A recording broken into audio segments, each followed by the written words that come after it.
Então vamos lá, gente. Hoje a gente vai falar, vamos começar a falar sobre algumas funções oxigenadas, tá?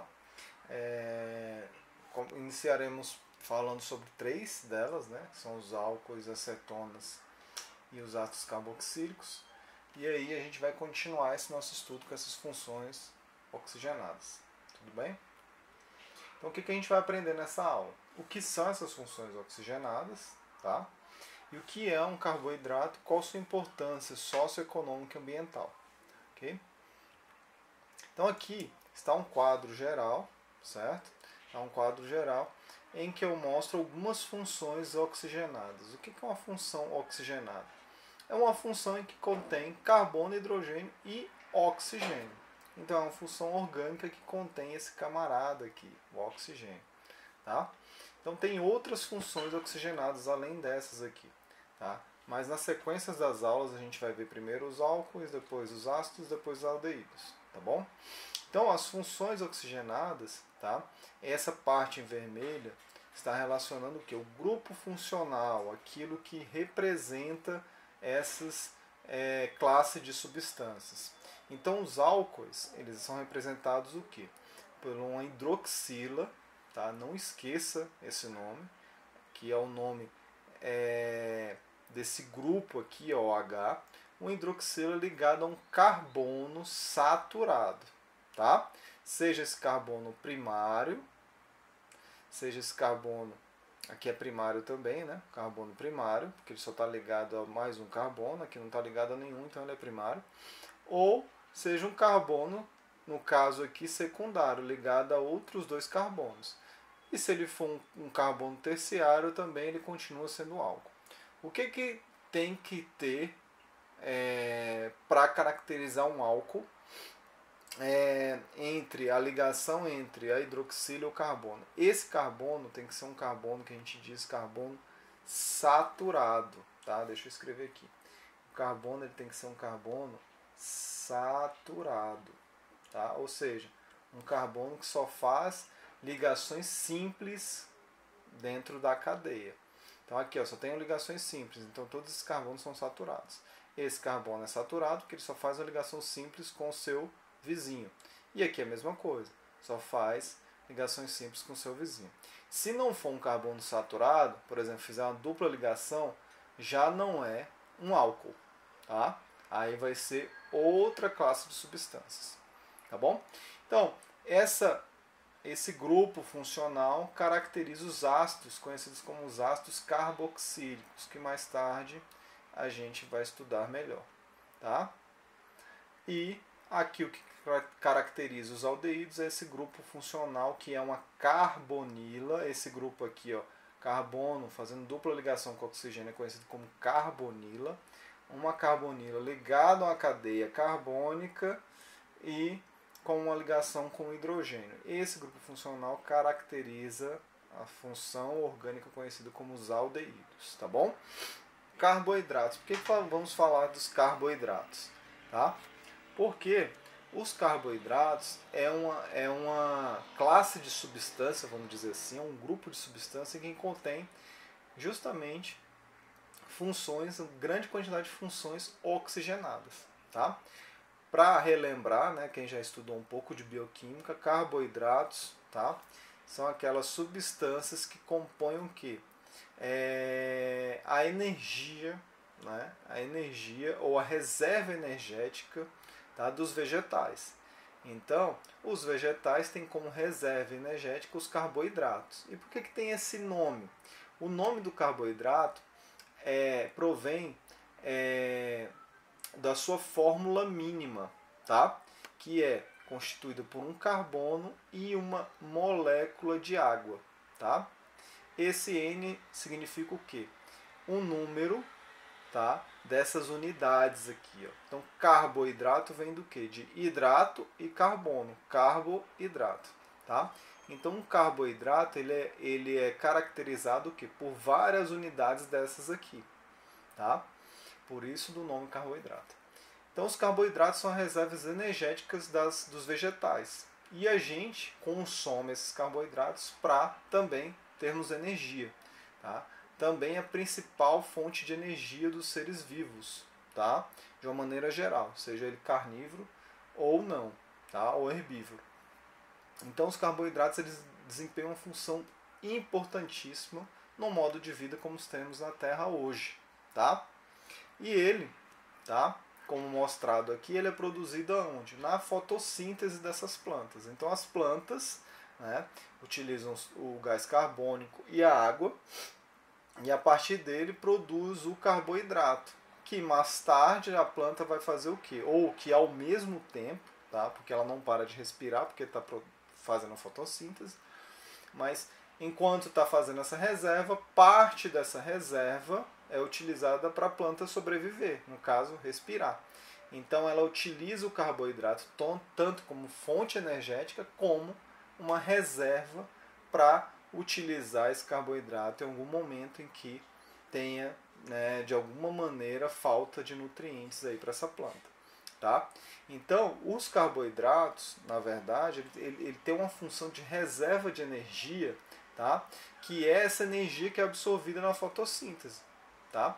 Então, ela é como se fosse uma bateria, vamos dizer assim, tá? Uma bateria solar, a gente pode até falar isso. Por quê?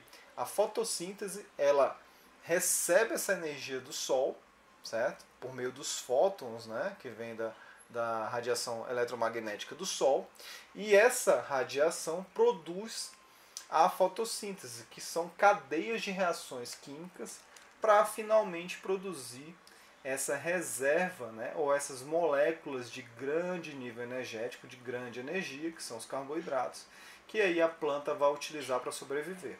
E aí, por tabela, os outros, né, seres vivos consomem essa planta e também utiliza, tá, essas substâncias para produzir energia e sobreviver também, tá bom? Então, existem vários tipos de planta que têm reservas de carboidratos e são ricos em carboidratos, né? Tubérculos em geral, né? Grãos, milho, arroz, farinha, o trigo, né? Farinha de trigo, então são ricos em carboidratos, tá? Esses carboidratos normalmente eles são armazenados como amido. O amido ele é um agregado, tá, de vários carboidratos, no caso aqui da glicose, que é o mais simples deles. Tá? Então o amido é um agregado de glicose que vai ser utilizado no momento propício pela planta. E aí quem consome essa planta, no caso um animal, tá, consome essa planta, transforma essa glicose, esse carboidrato, em energia. A função do carboidrato ela é primordial para a vida como a gente conhece hoje na Terra. Então, uma coisa interessante, aqui são 2 carboidratos. Né? No caso, esses 2 carboidratos estão presentes na uva. Tá? Esses carboidratos, a gente já chama eles de açúcares. Por quê? Eles têm uma propriedade, ou eles têm um sabor doce. Né? Eles trazem essa sensação doce ao paladar. E aí, uma coisa que eu quero frisar, tá, é que essa substância, esse carboidrato simples que a gente tem aqui, tem várias funções oxigenadas. Ó, tem vários oxigênios, ó, hidroxilas, carbonilas, tá? E aí a gente consegue visualizar também várias funções orgânicas. No caso aqui, ó, aldeídos, certo? Cetonas, uma carbonila entre carbonos, cetonas, e vários álcoois, tá? Vários. Então, os carboidratos, tá? Eles são caracterizados como funções, como substâncias que têm funções mistas, ou seja, em um carboidrato, em uma molécula de carboidrato, existem várias funções orgânicas diferentes, tá? E daí faz com que eles, né, tem uma interação muito grande com a água, por exemplo, tem uma grande polaridade, tá? Outra coisa, esse termo aqui, glic, tá? Sempre guardem isso, tá, gente? Esse termo aí, glic, ele caracteriza o quê? O que é doce, tá? Ele vem daquilo que é doce. Então, quando vocês virem qualquer substância que tem glic, os glicídios, por exemplo, glicídios são açúcares. Glicerina, glicerol, que tem uma característica levemente adocicada, glicídio. Tá? Não é uma nomenclatura oficial da IUPAC, mas ele é muito visto, muito visualizado na literatura em geral, tá bom? A glicose, como tem essa característica doce, tá? Tem esse radicalzinho aqui. Se a gente fosse nomear isso aqui de acordo com a IUPAC, né, a norma, ia ter um nome totalmente diferente, assim como a frutose. Daí também eu reiterar que não precisa ficar decorando aquela quantidade enorme de regras de nomenclatura, porque o que se usa quando você tem essas funções mistas aqui são nomes mais simples, tá bom? O que tem de especial nesses carboidratos? Você pode produzir, por exemplo, vinhos a partir dele, tá? Você não, né? Os micro-organismos. Então, os micro-organismos, assim como nós, também utilizam o carboidrato como fonte de energia. Só que, no caso, ao invés de produzir como nós produzimos CO2, como um dos grandes produtos, tá, do consumo dos carboidratos, eles podem produzir o que? O etanol, que é um álcool. Tá? E esse etanol, que é uma das substâncias que a gente vai falar muito na próxima aula. Tá? Isso acontece o que? A partir da fermentação. A fermentação nada mais é que o que? Micro-organismos comendo, tá, esses carboidratos, produzindo o que? CO2 e etanol. E ele vai produzir CO2 e etanol porque esse consumo é um consumo sem oxigênio. Então o oxigênio não entra na equação, aí, no fenômeno químico, na reação química. Como não entra, um dos subprodutos é o etanol. Tá? Então são seres anaeróbios, tá? Que pode ser facultativos ou não. Normalmente eles são facultativos. E aí produz o etanol que gera essas bebidas alcoólicas. Tá? Então os carboidratos é uma classe de substância onde tem uma quantidade enorme, tá, de funções oxigenadas, certo? Outra coisa interessante dos carboidratos é o que? Questão nutricional, né, gente? Como eles nos dão energia, ao invés da gente armazenar carboidratos, a gente que eu estou falando são os animais que não são autótrofos, né? São os animais em geral, seja os herbívoros, seja os carnívoros. Tá?